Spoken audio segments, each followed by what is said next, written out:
Wow, I feel like I'm missing out here not having a fancy microphone. It's mostly, I don't even know if Jen's is plugged in. So It's plugged in. My mic is better than yours. of course it is, Jen. I always get you the best equipment.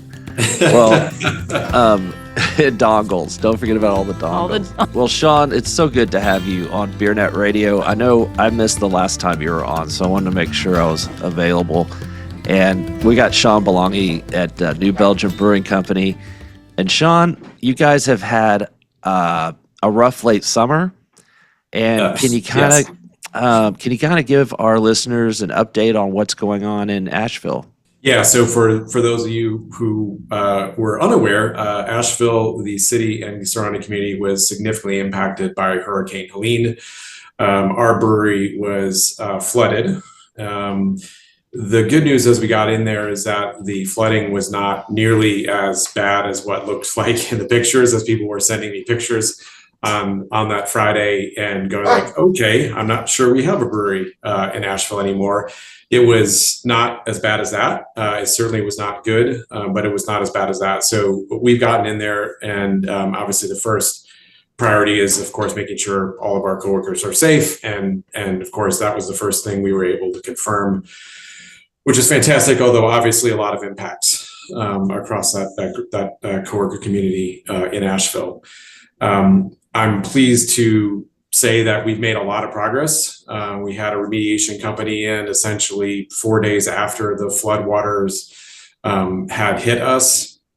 150 people in that remediation company going to work, cleaning up the brewery, drying it out, all that stuff that's needed.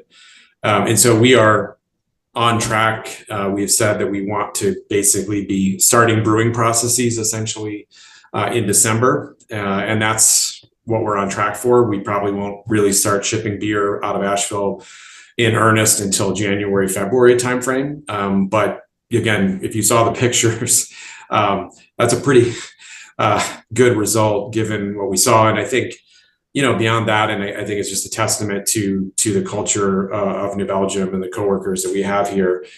People in Asheville, again, who have had significant impacts themselves, including losses of houses, are in the brewery saying, what can I do? How can I help get this thing back up and running? The other thing I'm blown away by is we have a coworker assistance fund, which is a separate 501c3 that's meant to help coworkers in our community in times of crisis. Our coworker group, broadly outside of Asheville, donated $80,000 to that coworker assistance fund to help people in Asheville, along with significant contributions that we have made as a company, along with more donations that coworker group has also made to the Asheville community as a whole. So, sometimes crisis brings out, as much bad things. There's also good things, and I think that's the thing I've been, focused on is yes, this is terrible, and yes, this is really not what I wanted to be dealing with, or any of us wanted to be dealing with.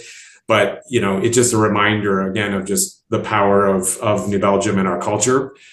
Seeing ourselves, through this crisis. And I'd say, and I said this at a conference as well, is just, you sometimes feel like the craft community or the beer community has changed and it's become, corporate and cutthroat, and we're all, and the amount of people that have reached out to me from competitive breweries and said, hey, what do you need? What can I help with? Do you need parts? Tell me what I can help with, has been incredible. So again, just a great reminder of kind of the industry we operate in, which is competitive, but also collaborative when it counts. Is there a place where people can go to help still? I don't have the website address. I certainly can get that to you, but we have 4 groups that we've identified in Asheville that we're directing our donations from a community perspective to. Including the United Way in the greater Asheville area. So I can get you those groups, but that's kind of where we're focused our efforts on a number of the nonprofits in the Asheville community who are doing the work that we think is most needed. I want to talk about, a little bit more of the nuts and bolts of how you guys are going to get through the end of the year, considering that. But I have to ask, this all happened during the MBWA show, right? And you were on stage, and we all were sitting in the audience looking at each other going, oh my God, poor Sean, what's going through his head right now? He's like literally on stage, and I'm sure his mind is in Asheville. What was going through your mind? I mean, I'm sure you were in two places at once, right? Yeah, it was a very quick turnaround for me. Yeah. I really did not want to cancel because it's tough on having organized conferences. Like I know how hard it is when someone drops out at the last minute, so I really did not want to drop out. But my phone was blowing up in my pocket. I had you need to respond to this. What are we doing? And I left the next morning for Asheville. So that was quite a challenging set of travel to get from San Diego to Asheville. That's not a direct route by any means.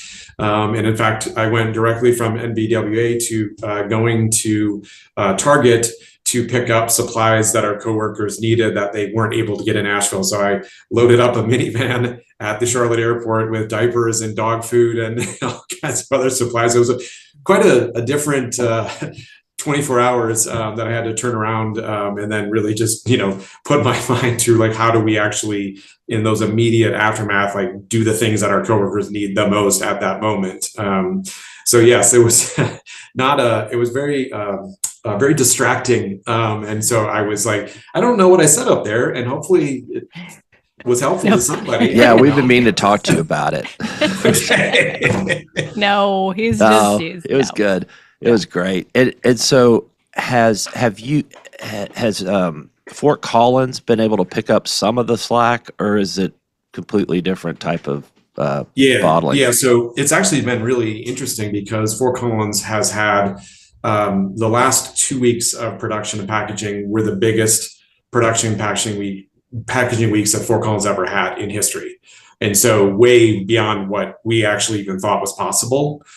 Which kind of tells you something where you go, what did we do that freed up that capacity? And it's like, oh, right, we did make some of those small onesie twosie things that kind of create complexity and some inefficiency. And so we were really able to crank out a lot of beer. But yeah, so it's both, Fort Collins, Comstock, our Bell's brewery has increased its capacity significantly in terms of producing the Belgian product. And then Daleville, Virginia, which is our newest brewery, is also ramped up significantly. In fact, we were driving yeast slants up from Asheville to Daleville again to ramp their capacity up as fast as possible. Then we also have brought in a co-packer or two, in fact, that are helping to ramp up capacity. So, when you look at kind of our network, Asheville represents probably about 40%. And so obviously just shut down overnight.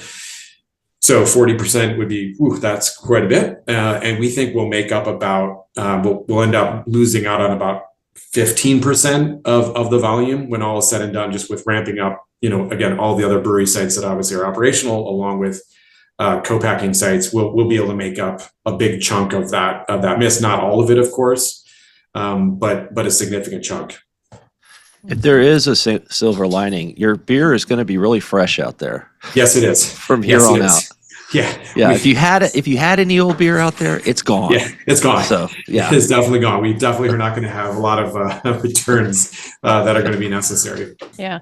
So obviously you're going to be prioritizing a lot of the Voodoo Ranger SKUs, right? But I'm sure there'll also be some SKUs that are deprioritized. And then what are those, if you can share? And then next year, what does this mean for your innovation plans? Yeah, so we have communicated. We try to, one thing we hear from distributors all the time is just like communicate. Just let us know, even if it's bad news.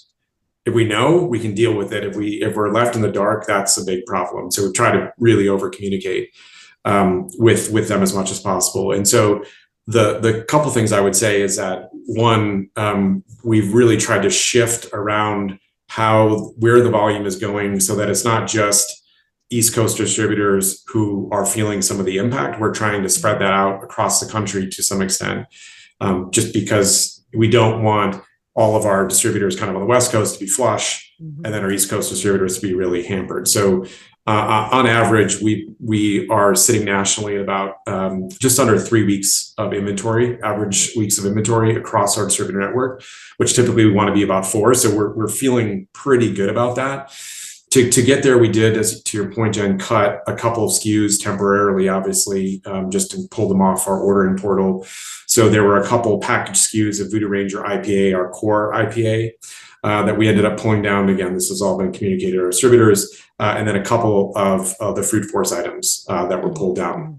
And again, that's just looking at what are the fastest movers, what are the things that we absolutely have to keep on shelf, versus ones that potentially we can pull down and get back on the shelf at some future date. So that's been able to help us to make sure, again, that what we have available, we're actually keeping a strong number of weeks of inventory in our distributors. From an innovation standpoint, in terms of its impact, at your second part of the question, we actually don't think there's going to be any impact. We're not anticipating any of that. We've not delayed any of our plans from an innovation standpoint, and part of that is driven by we're working with, again, external co-manufacturing partners who are helping us to make some of those innovation products. So that allows us, those obviously aren't going to be impacted by our brewing network. And what are the biggest innovation bets? I mean, I know we've reported on some of them. We've seen some colas and that sort of thing. Yes. Obviously, your hard charge tea is going into year 2. I think you guys are doing some smaller cans, which are really interesting. What can you highlight for us? Yeah, so I think a couple things. I'll just maybe start with Voodoo Ranger more broadly. I think we've obviously had a lot of success on Voodoo Ranger, in large part driven by innovation and new product items. And I think as we look at our portfolio now on Voodoo Ranger, we have quite a few brands, and we kind of stepped back and said, is how incremental is the next thing going to be? And we want to make sure that it is incremental, because having worked in a lot of other categories, you see this play out where brand gets successful, you start extending it, you extend it too far, the new items start cannibalizing the old ones, and tale as old as time, it starts hurting the overall brand performance. So when kind of looking at what we're going to do next year, we really said, hey, what are we going to do? Not just even for us, like how are we going to be incremental, but how are we going to be incremental for the craft category? And when you think about the craft category, and obviously, your team has reported on this extensively, it's how do we increase the number of occasions at craft that people might come into craft in the first place? And so the two things that we've really looked at, one is our 19.2 ounce single serve business in convenience store, been hugely successful with that. Obviously, really changed the paradigm for where craft can go. But when we look at I'm sorry to interrupt, but that paradigm shifting is the right word or phrase, because I don't know that there's been anything that has affected craft beer so much. Maybe the invention of IPA. Yeah, it has had such an effect on how craft beer is distributed. And it's the largest beer channel, and it's now being addressed. So kudos on that. Yeah, and so I think what we've talked with our distributors about, we've gotten a lot of great reception about that, is like we don't need new flavors necessarily. When you look at especially Voodoo Ranger Imperial and Voodoo Ranger Juice Force 19.2s, they obviously have more distribution than anybody ever thought possible in convenience stores. But they have hit this ceiling where they're at about 40% ACV. And the most successful, biggest brands in the convenience store channel are, probably at 70% ACV. And when we look at our rate of sale and we talk to distributors who have, greater distribution, because obviously that's an average, national average ACV, we continue to hear there's nowhere that these brands can't go. They're not craft brands exclusively. They're craft, but craft adjacent, maybe is the way to put it. And so when we look at that and we look at our rate of sale compared to some of the biggest brands in the category, our rate of sale is at or better than those brands. And so that's been a big push, is we need to break that ceiling. And in fact, Harry, to your point, continue to push that paradigm of don't think of this as craft, because if you think of this as craft, you're going to be missing out on a whole universe of stores that this could go in, and a whole, universe of consumers to introduce the brand to. I mean, when we look at either, hard numbers of just awareness of Voodoo Ranger or talk to consumers, people don't know Voodoo Ranger. It's just crazy. It's a big brand, but the awareness of it is still hovering around 50%. So there's a whole universe of people out there who've not even heard of the brand. And obviously getting more shelf placement helps to drive more awareness of the brand. So that's our biggest push for next year, is using our existing brands and really trying to drive them further. But then the other thing that we've thought about is, again, thinking back to craft occasions. One of the things that really we're seeing play out in craft is that the 6-pack, which has been the driving foundation of the category, is really struggling.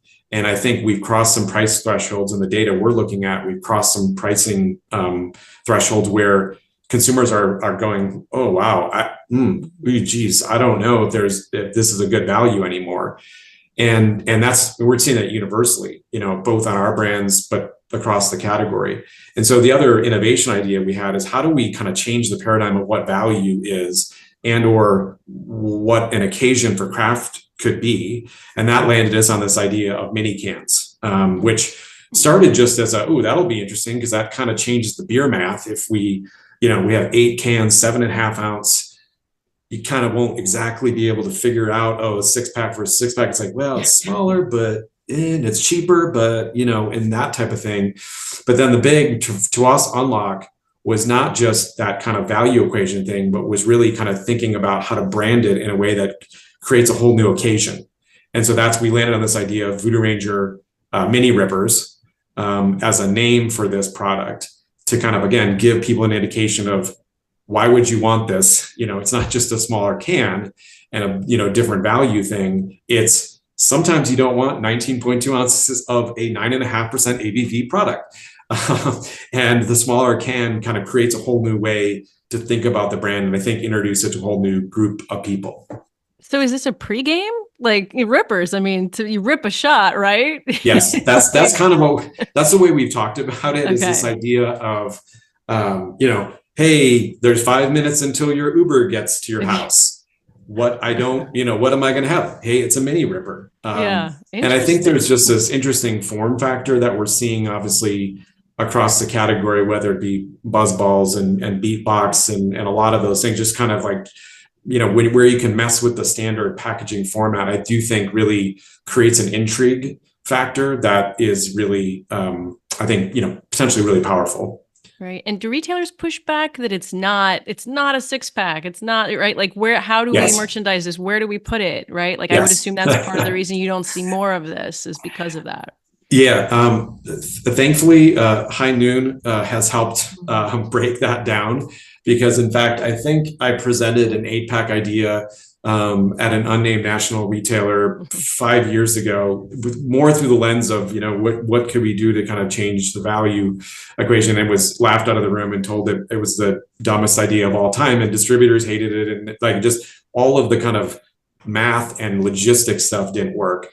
And I think there's now enough of those, and it's obviously not just High Noon, but a lot of the spirit RTDs have essentially paved the way for people, and particularly retailers, obviously, and distributors, to go, oh, okay, yeah, we've dealt with that before. We kind of get it. We know where that we know how to kind of fits on the shelf. We put it in your craft set, fine, no problem. So we have not actually gotten a lot of pushback on that, and I was anticipating, to your point, a lot, because again, I was laughed out of the room 5 years ago. But that was before your time. Yeah, it was before. Spirit RTDs, I think, really kind of like paved the way for that idea of an 8-pack. Yeah. When you had mentioned about growing, and you can grow distribution, or you can grow occasions, or you can grow through innovation, but another way to grow is through M&A. And it seems like, but do you want to lose focus, right? But there are some, I would imagine, some brands out there that are relatively of value to purchase. Is that something that you guys would consider? Yeah, we certainly are always looking at opportunities to essentially build out the portfolio. And I think we think about it exactly the way you just talked about it, Harry. It's like, what's a gap in our portfolio? And then can we actually make it work from a priority perspective?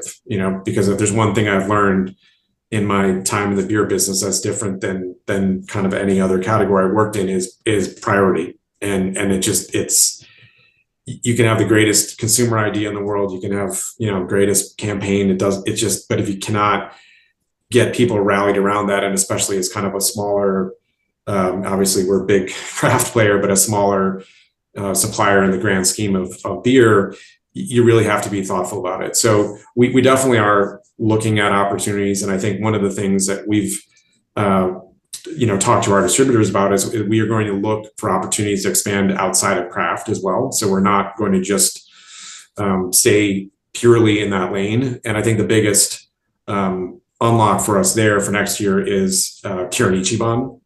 So we'll take over both the manufacturing, brewing, obviously, of Kirin Ichiban and Ichiban Light, but also the sales and marketing. So Kirin has given us rights to that brand, moving that. Probably a smart move. Yeah, I would say it's a good move. Yeah, Ichiban's good beer. I think it's a great beer. We're seeing a lot of growth in that Japanese import space. Obviously, Sapporo is a leader, but you've seen Sapporo and Asahi talk about their interest in the United States and the market and kind of the opportunity. And I think Kirin saw the same thing. and obviously Kirin Ichiban and Anheuser-Busch portfolio is a much smaller priority, back to the point on priority, than it will be for us. It's a big priority for us. And I think it also fills a void in our portfolio where it's a, easy drinking lager space, obviously gets us into imports in a way that we currently don't participate in. So we can obviously put a lot of focus against that because the majority of our portfolio is in craft and obviously, IPA primarily as well. And then of course I have to ask, and you talked about High Noon. Are you guys looking at spirits or RTDs at all? I'm always going to ask that every time we have an interview, just so you know. Yeah. I think that, so when we talk about where are the opportunities for us, I think import in that easy drinking import space is one that is certainly an opportunity that we're focused against, and Kirin Ichiban is obviously going to be the big play for us there. But then the other space, and obviously we have hard charged tea, which you had asked about earlier, in the FMB and RTD space, is an opportunity for us, and we still see it's a lot of runway there. But then, yes, that is another territory where, again, can we build it ourselves, or is it something that we would be better suited to, partner with somebody who has already built something that we can, obviously, hopefully put into our network and into our machine and grow it from there. Would you ever turn Voodoo Ranger? Could that ever expand into the spirit realm? Yes, it is from the spirit realm. In fact, right? Yeah, lives in the spirit realm. Yes, metaphorically. For sure, absolutely. Yeah, no, I think that's where hard charge tea is a great opportunity, because it does kind of pave the way to think about where else can Voodoo Ranger play, and obviously we're learning a lot in that space as well, because you don't really know where a brand can stretch to and where people will kind of allow it to go or say that makes sense for it to be there until you start doing it. And so I think, for us, it's trying to figure out what are the commonalities that make something a Voodoo Ranger product. And, in our mind, it's kind of like in the alcohol space anyways, it's higher ABV, and it's probably bolder flavor, but there's something unique about it as well. That's not just kind of the standard approach to it. There's something different about it. So obviously in our current hard charged variety pack, we have Raz Pop as one of the flavors, which is kind of a snow cone style icy type flavor. In our second variety pack that will come out with next year, we have the very popular shave iced flavor of tiger's blood, if you're familiar with that. So I think that's the kind of piece that we're finding is kind of important to Voodoo Ranger. I'm less worried about the base, or whether it's spirits or if it's a fermented malt base or sugar base. I think there's a lot of flexibility there. It's kind of like, what is the overall package that kind of makes it a Voodoo Ranger? So quick answer, yes. That kind of bleeds into Harry's been writing about the failure of the Great Convergence lately, and getting a lot of pushback. Yeah, I think it's interesting because the way I read it is, I think the idea that non-alc is going to come into alc and take over, I think that part is you're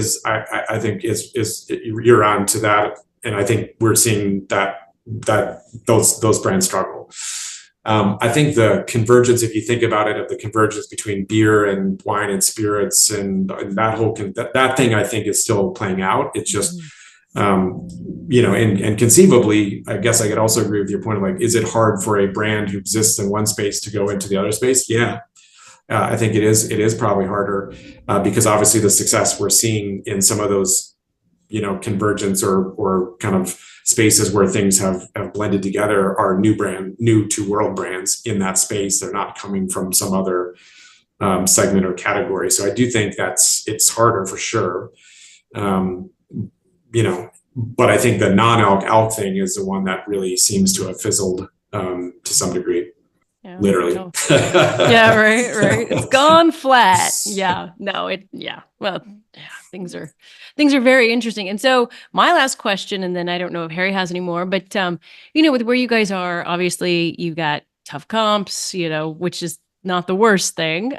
You've got this sort of retooling at Asheville, which you couldn't have foreseen. And then the industry seems like it's just changing so quickly. Do you see 2025 as a sort of transformational year for you guys, or kind of business as usual? I do think it'll be, and it is a start of a transformation. And I think the way we again talked about it with our distributors is we've laid out this idea of the new Belgium, which is, kind of our 5-year strategic plan of kind of where we're trying to go with the company. And the idea beyond is kind of a catchy catchphrase of, new to Belgium is kind of, if we only think of ourselves as a craft brewery, it's going to be, I think, pretty tough sledding despite, how big and how successful we've been, because the category is just at a point now, I think, where it's matured and growth is going to be slower. It's not to say that, again, like Voodoo Ranger, that there's not opportunities to expand it again, and that there might, we might have that ability to really see another growth wave come, but I don't think we can bank on that. And so that's the idea of like, we need to be able to expand into places that make sense, both for our portfolio, but also just for who we are as a company. And so that's where you're going to really see the transition from us. In our mind, it's going to be a challenging year from a craft perspective. We think we have some really good ideas, again, including the mini rippers that we talked about that could be pretty substantial in terms of the impact. But I think it's going to be a challenging year from a craft perspective. And so that's where, Kirin Ichiban really plays a role for us. And then we have another innovation we haven't talked about yet that we can talk about called Light Strike, which is another entry into the FMB, FSB space, a hard refresher brand that we're seeing a lot of excitement from a distributor and retailer perspective around. And again, we think there's a ton of potential there that can really help to kind of grow our business. But I think that's what we're going to see in 2025 is this transition between continued focus on our craft beer brands. By the way, we can't take our focus off of that, and we're not at all. But we can't rely on that to be the growth engine at the levels that we saw in the past 3 or 4 years. We need to start thinking about where else can we kind of, create another leg to that stool that where we can participate in some of the segments that are probably seeing a bit more tailwinds versus some of the headwinds that craft is seeing. So the rippers and the imports you guys are going to get after that pretty aggressively next year. Yes, for sure.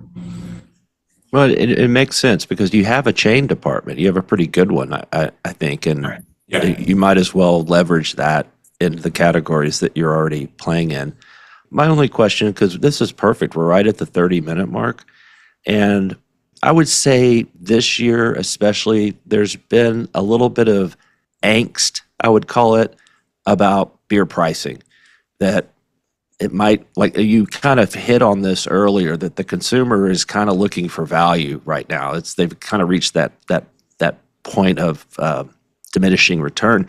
How are you seeing pricing play out in the fall of this year and then into 2025? Obviously we are not a big enough player to be necessarily driving. No, pricing. Sean, we think you need to lead on pricing. So the industry wants to know. we tend to follow, maybe slow follow even. But I think, I do think there's a sense of the pricing will be more restrained than it has been. And at the same time, beers, and I think you cover this a lot, Harry, like beer relative to wine and spirits is an expensive endeavor. And so there is this just element of the cost inflation, while obviously much lower than we have been seeing in the last couple of years, is is going to hit beer harder. And these are big companies who are going to need to cover those costs. So I think we're going to continue to see pricing pressure of like, hey, we've got to kind of cover these inflationary costs. I think the pricing is going to be less intense in terms of, I do think there's, as I've talked to distributors, realization of, okay, we've crossed some thresholds here that I think could be challenging for us. And at the same time, as the way I see the way I talk to our team is, there's two parts to that equation, right? There's price and there's value. And, we don't necessarily have a ton of control on the pricing side.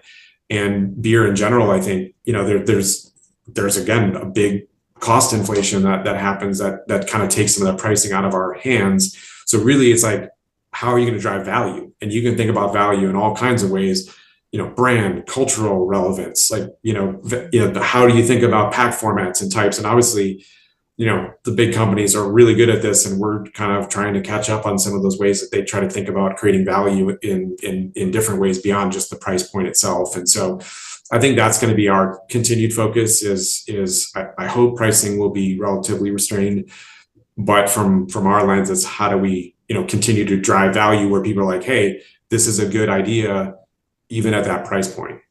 Right. And I think, honestly, higher ABV plays into that for some consumers, not all of them, but yeah, for sure. I think that has certainly benefited us for people who are looking for that. In some ways, it's a convenience factor as well of like, hey, I don't want to buy a bunch of cans, or I can.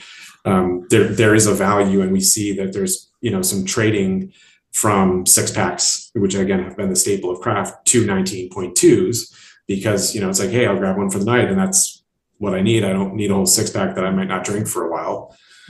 I wish I could drink a 19.2, and if I drink a 19.2 of like a high ABV beer, I am just not good for the rest of the night. This is such bullshit. I've seen you drink 3 19.2s in a sitting. Like 10 years ago. Well, mini rippers are going to be perfect for you.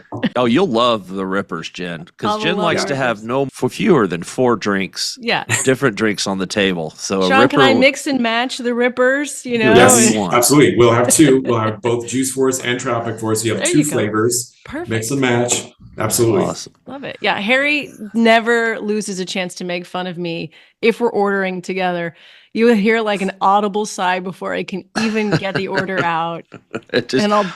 I just know that it's going to be complicated, and we're going to, sometimes I wish we had a lawyer at the table to figure it all out and to make sure that these drinks are legal to have together. Illegal.